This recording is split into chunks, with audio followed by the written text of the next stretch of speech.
I would like to express my apologies, especially to Senator Ontiveros, kasi sensitive sa mga ganitong, yung karakter ko ho, gano'n talaga. Baski saan mo ako ilagay, gano'n ka. Even in front of anybody. Gano'n talaga ako. Bastos ako. Walang hiya ako kasi galing ako sa baba. Salamat kayo, Mr. Chair. Hindi ako sensitive. Ayaw ko lang talaga ng bastos. Ayaw ko ng walang hiya. Lalo na pag pinag-uusapan natin ng seryosong bagay ng war on drugs saka extrajudicial killings. Ako bastos, Salamat kayo, wala ang hiya talaga ako. Yan ang totoo. Tigilin na po natin yung pagsisira at paninira sa mga institusyon. Hindi ba paninira? Because we need, sinasabi ko, para sabihin kulang. Pero may nasabi hindi rin nila kasalanan. Ang nasabi ideya rin talaga hindi kulang inutil. ng tao, Pero- kulang ng organization. Pero I heard the term, Mr. Chair, You have halos to have, inutil. Mr. President, tao, pati pondo ng pera. There are ways na i-strengthen ang PIDEA na hindi natin sinasabing Hindi mo dala sa halos istorya yan dito. inutil. Actually, okay. No. Excuse me, Mr. Chair. Sige. Miyembro po ako ng committee ito, ng subcommittee at ng Senado. So, I am just making an interjection. Yes. Pag nagkapanahon akong uli na magtakbo ako ng mayor,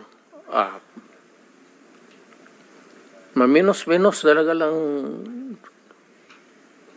I will do the same thing again and again and again, basta nandyan yung droga. Mr. Chair. Yes, ma'am.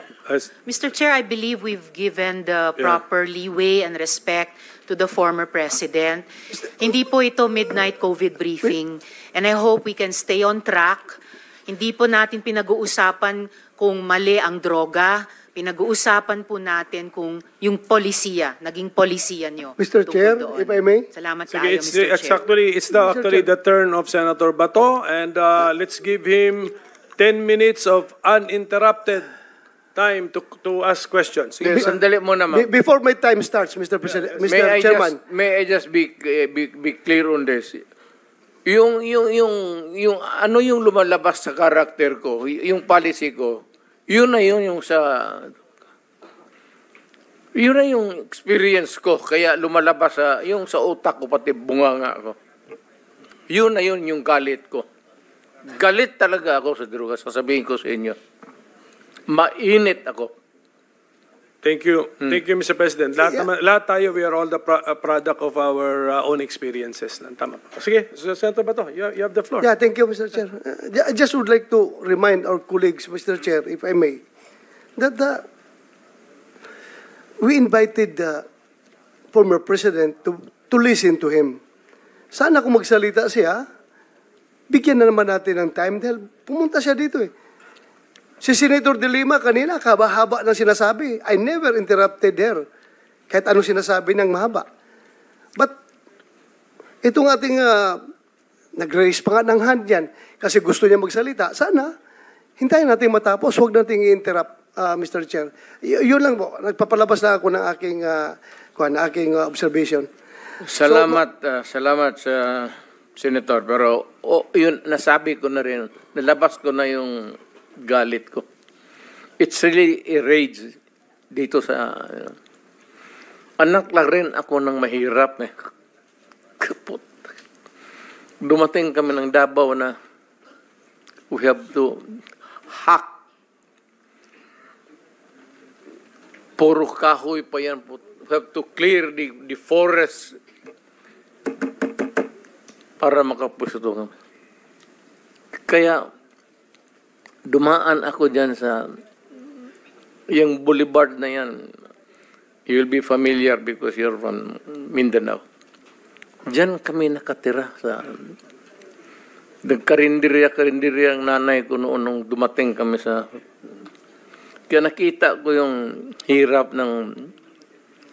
Lalo na sabi ko yung nanay na lumabas, nagtrabaho, padala ng pera, tapos yung pera niya nandoon sa droga. Thank you, sir. I'm sorry, but tapos na ako. Nailabas ko na. Sige. Yeah. Salamat daw. Hindi na ako magano. Thank you. Ito for the information, si Colonel Grijaldo. Ayan. Ngayon, ang Davao, ngayon, taga-Davao ko man. Taga-Davao kayo lahat. Kayo mga general, dumaan doon. O ano, good time na. Peaceful na. Walang gulo. Walang pickpocket. Pero, wala, hanggang dyan lang. Kalimutan na ng tao yan because sa bagay naman trabaho mo yan eh.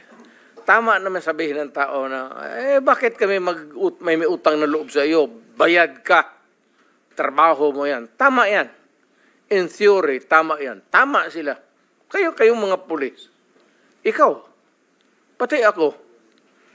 Pero, yung dapat lang malaman na yung pagiging mayor ko, pagiging talagang presidente, dinibdib ko yan. Wala akong agenda. Wala akong dinagdag na baski isang poste sa bahay ko. Wala akong bagong kotse. Hindi ako nakatikim ng Mercedes-Benz. Dinibdib ko talaga ang trabaho ko para sa bayan ko. Ayaw ko maging hero. Kasi kayong lahat ng mga chief of police dumaan sa Davao. And I would like to take this opportunity with the permission of the chairman that I would like to thank you, Mr. President, for your war on drugs. If there was no war on drugs, there is no Senator Bato. Maraming salamat po doon sa opportunity na binigyan mo sa akin na maging chief PNP at ako'y naging senador ngayon dahil doon sa war on drugs. Maraming salamat. At ako kung nakikinig yung PNP pati yung patuloy ninyo yan at magtrabaho kayo ng husto kasi ang droga talagang talamak. Kawawa ang Pilipino anong tawag dyan sa Tagalog? Patapol-tapol. Patamad-tamaran kayo dyan. Trabaho kayo ng gusto, alam ninyo na ang droga talamak. Kaya kayong mga presinto, yung area of jurisdiction mo, pag mandyan pa yung droga, umalis ka. Kung chief of police ka ng syudad, pag may droga at hindi mo kayang pumatay, takot kang mamatay, putang ina, umalis ka dyan sa trabaho mo. Sorry for the... Thank you, Mr. President. I think, Mr. Chairman, medyo mahaba na yung time ng ating... Yes, alam ko. Gusto na siyang magpahinga. Thank you. If the President can still stay a little longer, okay lang, sir? For a couple more minutes? I am at your disposal, sige sir. Okay, sige. Ako magsabi ninyo hanggang bukas tayo dito. Okay lang. Wala akong magawa. Actually, dapat Senator Bato, nag-apologize tayo kay President for starting our hearing in the morning. Doon siya nahirapan actually siguro. In the same manner that I would like to express my apologies, especially to Senator Ontiveros, kasi sensitive sa mga ganitong, yung karakter ko ho, gano'n talaga. Baski saan mo ako ilagay, gano'n ka. Even in front of anybody. Gano'n talaga ako. Bastos ako. Walang hiya ako kasi galing ako sa baba. Salamat Class kaayo, 3 Mr. ako. Chair. Hindi ako sensitive. Ayaw ko lang talaga ng bastos. Ayaw ko ng walang hiya. Lalo na pag pinag-uusapan natin ng seryosong bagay ng war on drugs saka extrajudicial killings. Ako bastos, Salamat kaayo, wala ang Mr. hiya Chair. talaga ako. Yan ang totoo. Siguro, hindi ako dadating itong pagka-presidente kung hindi ako bastos at hindi ako walang hiya. Thank you, Mr. President. I am now, hindi sa lahat ba, baka sabihin mo, magwalang hiya ako sa inyo, hindi yan. May kunting edukasyon rin ako, decency. yung demeanor ko, yung pinapakita ko sa inyo, yung galit ko, yung rage ko, sa kriminal yan. Dahil nga, naging prosecutor ako, matagal masyado. Ako muna. Professor ako ng Professor ng... Police Academy. Thank you, Mr. President. Sir, Mr. President, sige. Senator, may I be allowed additional moments? Alam mo itong war of the... Itong PDEA, hindi man sabihin inutil. Pero kung yung PDEA, ang asahan mo to fight drugs, patay ang Pilipinas. Take it from me. Galing ako sa taas presidency. Galing ako mayor, congressman. Hindi kaya ng PDEA. Hindi nga niya alam sino yung mga, diyan sa palibot dito sa Batasan, sino yung mga drugista diyan sa Police talaga yan. Police. Ang sekreto niyan is mayor, pati police at barangay captains. Yun lang yun. Yun ang kailangan mo. Huwag na yan generals. Police, kapitan, police, barangay. Yan. Well, generals, malayo masyado yan. Anak ng puta. Sorry. Wala yan. You cannot solve the problem. Nandito na lang rin tayo pag-usapan natin what's the best approach to. The best approach really is dito sa baba. Barangay captain, tapos yung mga mayors, dapat nilang pukpukin talaga. Pag ang isang mayor, pag sinabi niya na walang droga dito sa syudad ko, hindi naman ako nagyayabang. Pupunta naman kayo ng Davao kung gusto ninyo. Meron kayo. Pero pag sinabi ko, dito sa Davao, walang droga, wala talagang droga. Ilang police chief dyan. Ayan, si Gamboa, Danau, pati ito, dumaan si Koy. Pag sinabi ko sa kanila, walang droga, kayo ang... Sabi ko, ipapakaw ko talaga sila sa cross. Nagpagawa ako ng cross dyan nilagay ko sa barak sa likod. Ipapako ko yung police director dyan na pagka may... Trabaho ninyo yan eh. Yes, sir.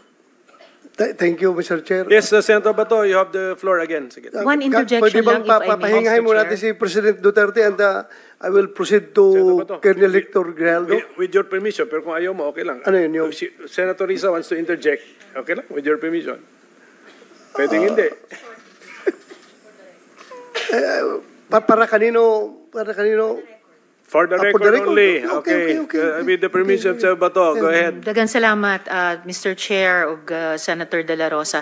For the record lang, in fairness sa PDEA, Philippine Drug Enforcement Agency is the lead anti-drug law enforcement agency responsible for preventing, investigating, and combating any dangerous drugs, controlled precursors, and essential chemicals within the Philippines. So, tigilin na po natin yung pagsisira at paninira sa mga Hindi ba institusyon. paninira? Mga sinasabi ko, para sabihin kulang. pero may nasabi Hindi rin nila kasalanan. may Ang nasabi PDEA rin talaga hindi kulang inutil. ng tao, Pero- kulang ng organization. Pero I Yes, heard yes. the term, Mr. Chair, You have halos to have, inutil. Mr. President, tao, pati pondo ng pera. There are ways na i-strengthen ang PDEA na hindi natin Hindi sinasabing mo dala sa halos istorya yan dito. inutil. Actually, okay. No. Excuse me, Mr. Chair. Sige. Miyembro po ako ng committee ito, ng subcommittee at ng Senado. So, I am just making an interjection Yes, in fairness sa PDEA na isa sa mga importanteng institusyon ng law enforcement natin, particularly in suppressing the supply of drugs. For the record lang, Mr. Chair. Dagan ako- salamat, Mr. Chair, o Senator De Sige, La what's the Rosa. opinion of the Ako President? naging Yes, mayor, congressman, naging presidente. Ang sinasabi ko dito, wala akong tinatamaan. I'm just expressing, I said, my experience. na kung ano talaga ang kulay ng droga dito sa Pilipinas.